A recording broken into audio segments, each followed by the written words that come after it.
ओम शांति। आज 7 जून 2021 बाबा के महावाक्य है। मीठे बच्चे, अमृत वेले का समय बहुत बहुत अच्छा है, इसलिए सवेरे सवेरे उठकर एकांत में बैठ बाबा से मीठी मीठी बातें करो। प्रश्न है, कौन सी नॉलेज निरंतर योगी बनने में बहुत मदद करती है? उत्तर है, ड्रामा की। जो कुछ बीता ड्रामा की भावी जरा भी स्थिति हलचल में न आए, भल कैसी भी परिस्थिति हो, अर्थक्वेक आ जाए, धंधे में घाटा पड़ जाए, लेकिन जरा भी संशय पैदा ना हो, इसको कहते हैं महावीर। अगर ड्रामा की यथार्थ नॉलेज नहीं तो आंसू बहाते रहेंगे। निरंतर योगी बनने में ड्रामा की नॉलेज बहुत मदद करती है। ओम शांति। बच्चे अब अच्छी रीति समझते हैं, पतित दुनिया का अब अंत हो रहा है, पावन दुनिया की आदि हो रही है। यह सिर्फ तुम बच्चे ही जानते हो और बच्चों को ही यह डायरेक्शन व श्रीमत मिलती है। कौन देते हैं? ऊंच ते ऊंच भगवान समझाते रहते हैं कि पतित से पावन बनना है। यह नॉलेज तुम्हारे लिए है और तो सब पतित है। यह पतित दुनिया विनाश जरूर होनी है। पतित कहा जाता है विकारी को। बाप समझाते हैं कि तुम जन्म जन्मांतर एक दो को दुख देते आए हो, इसलिए तुम आदि मध्य अंत दुख पाते हो। एक दो को पतित बनाते हो, पुकारते भी हैं कि हम पतित हैं, परंतु बुद्धि में पूरा बैठता नहीं है। कहते भी हैं पतित पावन आओ, परंतु फिर भी पतितपना छोड़ते नहीं है। अभी तुम समझते हो सारी बात है पावन बनने की। यह समझाने वाला भी तो कोई चाहिए। समझाने वाला है ही एक, बाकी यह जो गुरु लोग हैं ये किसको पावन बना नहीं सकते। पावन भी सिर्फ एक जन्म के लिए नहीं, जन्म जन्मांतर के लिए बनना है। तुम्हारे में भी जो ज्ञानवान है वे तीखे होते हैं। ड्रामानुसार वह नूंद है। तुम्हारे में भी महावीर पना चाहिए। वह आएगा बाप की याद में रहने से। बाप बहुत अच्छी रीति बैठ समझाते हैं, जिसे बाबा कहते हैं कि सवेरे उठकर याद करो। वह समय बहुत सुंदर है याद करने का, जिसको प्रभात कहा जाता है। भक्ति मार्ग में भी कहते हैं राम सिमर प्रभात मोरे मन। बाप भी कहते हैं सवेरे उठ बाप को याद करो तो बड़ा मजा आएगा। बाप की याद में बैठ यही ख्याल करना चाहिए कि कैसे किसको समझाएं। अमृत वेले का वायुमंडल बड़ा शुद्ध रहता है। दिन में तो गोरख धंधा रहता है, रात को 12 बजे तक तो विकारी वायुमंडल रहता है। साधु संत भक्त आदि सब भक्ति भी प्रभात को करते हैं। यूं तो याद दिन में भी कर सकते हैं। धंधे में भल रहे। बुद्धि का योग जिस देवता का पुजारी होगा उनके पास होगा, परंतु ऐसा किसका रहता नहीं है। भक्ति मार्ग में सिर्फ दर्शन के लिए मेहनत करते हैं, मिलता कुछ भी नहीं। उनको भी भक्ति करते करते तमो प्रधान बनना ही है। भक्ति मार्ग में भी शिव पर बलि चढ़ाते हैं, जिसको काशी कलवट कहते हैं। शिव को याद करते करते कुएं में कूद पड़ते हैं, शिव के ऊपर बलि चढ़ाते हैं।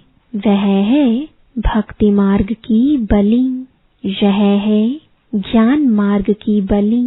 वह भी मुश्किल, यह भी मुश्किल। भक्ति मार्ग में इससे कुछ फायदा नहीं।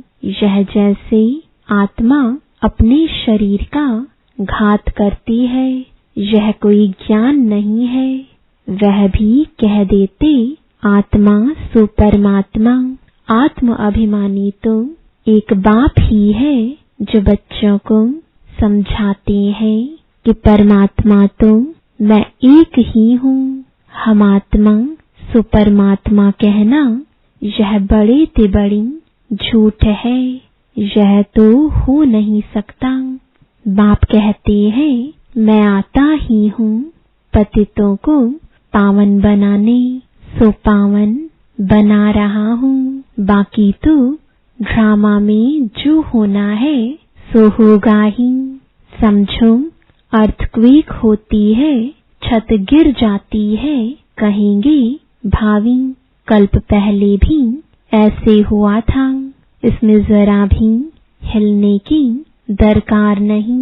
ड्रामा पर पक्का खड़ा रहना है, इसको ही महावीर कहा जाता है।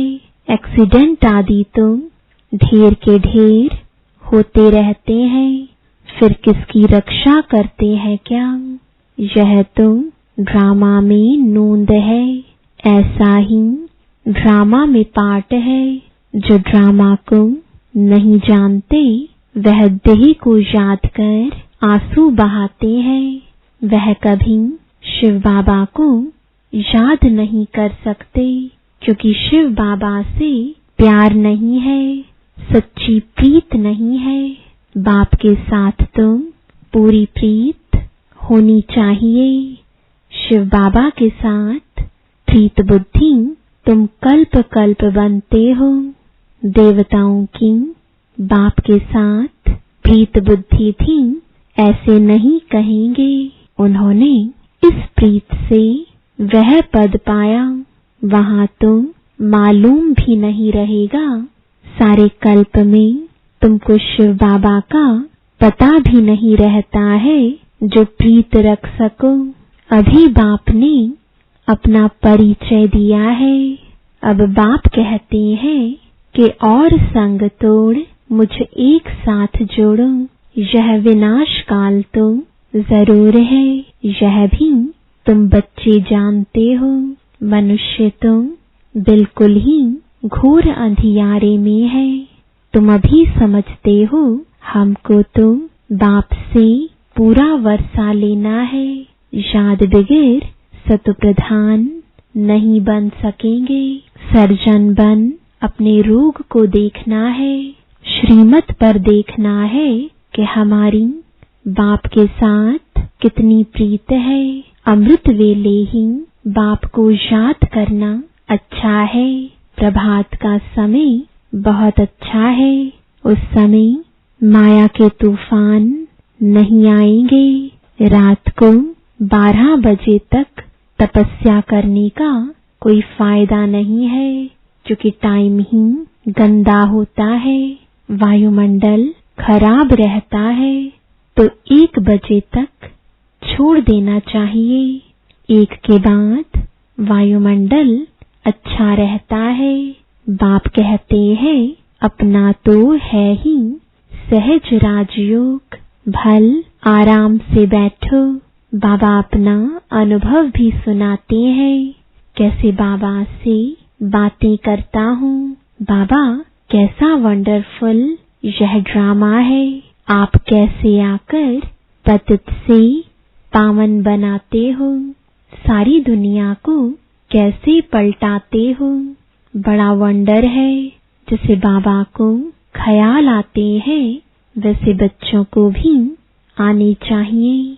कैसे मनुष्यों का बेड़ा पार करें अथवा कैसे नैया पार करें। बाप कहते हैं तुम पुकारते रहते हो, हे पतित पावन आओ, अब मैं आया हूँ। अब तुम पतित ना बनो, पतित होकर सभा में आकर नहीं बैठो, नहीं तुम वायुमंडल अशुद्ध कर देते हो। बाबा को मालूम तो पड़ता है, दिल्ली में, बॉम्बे में ऐसे विकार में जाने वाले आकर बैठ जाते थे। गाया हुआ है, असुर आकर विघ्न डालने बैठते थे। विकार में जाने वालों को असुर कहा जाता है। वायुमंडल को खराब करते हैं, उनके लिए सजा बहुत कड़ी है। बाबा समझाते तो सभी बातें हैं, फिर भी अपना घाटा करने के सिवाय रहते नहीं। झूठ भी बोलते हैं, नहीं तो फौरन लिख देना चाहिए, बाबा हमसे यह भूल हुई, क्षमा करना। अपना पाप लिख दो, नहीं तो वृद्धि को पाते रहेंगे और रसातल में चले जाएंगे। आते हैं कुछ लेने लिए और ही कान कटा लेते, यह भी ड्रामा में पार्ट है। ऐसे असुर कल्प पहले भी थे, अब भी है। अमृत छोड़ विष पीते हैं, अपना भी घात करते हैं और औरों को भी नुकसान पहुंचाते हैं। वायुमंडल खराब कर देते हैं। ब्राह्मणियां भी सब एक समान नहीं है। महारथी, घोड़ेसवार, प्यादे सब है। तुम बच्चों को अथाह खुशी होनी चाहिए, बाबा मिला और बाकी क्या। हाँ, अपने बच्चों आदि को जरूर संभालना है। ऐसे नहीं कि बाबा यह सब आपके हैं, अब आप संभालो, हम तो आपके बन गए। बाबा समझाते हैं कि गृहस्थ व्यवहार में रहते कमल फूल समान पवित्र बनो, कोई भी पतित काम नहीं करो। बस पहली बात है काम की। द्रौपदी ने भी इस पर पुकारा कि हमको यह नंगन करते हैं। पुकारा भी तब था जब बाप सुनने वाला आया था। बाप के आने के पहले कोई भी पुकारते नहीं है। किसको पुकारेंगे? बाबा आया है तब ही पुकारते हैं। पतित से पावन बनकर फिर कहाँ जाएंगे? वापस जाना है, वह तो यही समय है। सबका सद्गतिदाता लिबरेटर एक ही है। यहाँ तो दुख है। साधु संत आदि कोई भी सुखी हो ना सके। सबको कोई न कोई दुख रोग आदि होता ही है। कोई गुरु अंधा लूला भी होता है। जरूर कोई ऐसा काम किया है तब तो अंधा लूला आदि बनते हैं। सतयुग में कोई अंधा लूला आदि थोड़े ही होगा। मनुष्य थोड़े ही समझते हैं। बाप ही आकर समझाते हैं। बाप ही ज्ञान का सागर पतित पावन है। बाकी तो सब है भक्ति। वह भक्ति मार्ग ही अलग है। वह है सीढ़ी उतरने का मार्ग। उतरने में, जीवन बंध में आने में 84 जन्म लगते हैं और फिर 1 सेकंड लगता है जीवन मुक्त बनने में। अगर उनकी मत पर चल बाप को याद करें तो नंबरवार तो है ना। कहते हैं हमको फलानी टीचर मिले तो अच्छा है, तो जरूर खुद कमजोर है तब तो कहते हैं फलानी को 2-4 मास के लिए भेज दो। बाबा कहते हैं यह भी भूल है। तुम ब्राह्मणी को क्यों याद करते हो, जबकि बाप सहज बात बताते हैं। सिर्फ बाप को याद करो और स्वदर्शन चक्र फिराओ, औरों को भी समझाओ। बस इसमें ब्राह्मणी आकर क्या करेगी? यह तो सेकंड की बात है। तुम धंधे धोरी में यह भूल जाते हो, फिर भी ब्राह्मणी यही कहेगी मन मना भव। कई बुद्धू लोग समझते नहीं है, सिर्फ कहते हैं ब्राह्मणी अच्छी चाहिए। ज्ञान तो तुमको मिला है ना, बाप और वर्षे को याद करो, देह अभिमान को छोड़ो। यह हमारा सेंटर है, यह इनका सेंटर है। यह जिज्ञासु यहाँ क्यों जाते हैं, यह सब देह अभिमान है। सब शिव बाबा के सेंटर्स है, हमारा थोड़े ही सेंटर है। तुमको यह क्यों होता है कि फलाना हमारे सेंटर पर क्यों नहीं आता। कहाँ भी जाए बाबा हमेशा कहते हैं कोई से भी मांगो नहीं। यह समझ सकते हैं कि बीज नहीं बोएंगे तो मिलेगा क्या। भक्ति मार्ग में भी दान पुण्य किया जाता है। तुम सब भक्ति मार्ग में ईश्वर अर्थ इनडायरेक्ट करते थे, फिर सन्यासियों को भी बहुत देते हैं। नहीं तो दान गरीबों को दिया जाता है, न कि साहूकारों को। इसमें अनाज का दान सबसे अच्छा होता है। सो भी बाप समझाते हैं दान करने से दूसरे जन्म में उसका फल मिल जाता है। ईश्वर ही सबको फल देते हैं। साधु संत आदि कोई रिटर्न नहीं दे सकते हैं। देने वाला एक ही बाप है, किसके भी थ्रू देवे। बाप समझाते हैं कि तुम ईश्वर अर्थ देते थे तो भी दूसरे जन्म में तुमको एवजा दिलाते थे। अभी तो मैं डायरेक्ट आया हूँ, अभी तुमको 21 जन्म के लिए रिटर्न मिलेगा।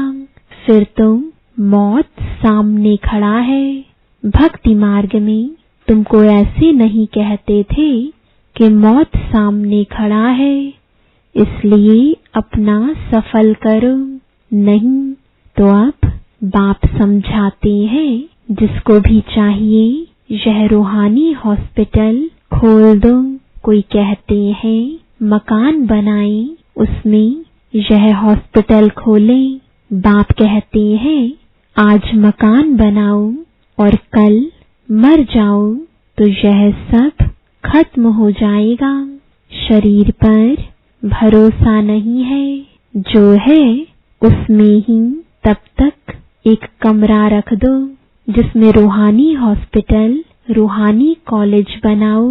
बहुतों का कल्याण करेंगे तो बहुत ऊंच पद पाएंगे।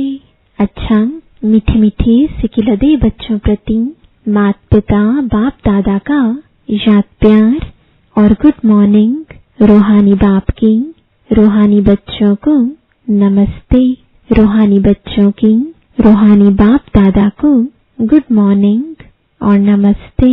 धारणा के लिए मुख्य सार है, पहला, श्रीमत पर अपने आप को देखना है कि इस विनाश काल में मेरी एक बाप से सच्ची प्रीत है और सब संग तोड़ एक संग जोड़ी है। कभी कोई विकर्म करके असुर तो नहीं बनते। ऐसी चेकिंग कर स्वयं को परिवर्तन करना है। दूसरा, इस शरीर पर कोई भरोसा नहीं, इसलिए अपना सब कुछ सफल करना है। अपनी स्थिति एक रस अचल बनाने के लिए ड्रामा के राज को बुद्धि में रखकर चलना है। वरदान है, निष्काम सेवा द्वारा विश्व का राज्य प्राप्त करने वाले विश्व कल्याणी रहम दिल भव। जो निष्काम सेवाधारी हैं उन्हें कभी यह संकल्प नहीं आ सकता कि मैंने इतना किया, मुझे इससे कुछ शान मान व महिमा मिलनी चाहिए। यह भी लेना हुआ। दाता के बच्चे अगर लेने का संकल्प भी करते हैं तो दाता नहीं हुए। यह लेना भी देने वाले के आगे शोभता नहीं। जब यह संकल्प समाप्त हो तब विश्व महाराजन का स्टेटस प्राप्त हो। ऐसा निष्काम सेवाधारी बेहद का वैरागी ही विश्व कल्याणी रहम दिल बनता है। स्लोगन है, अपनी गलती दूसरे पर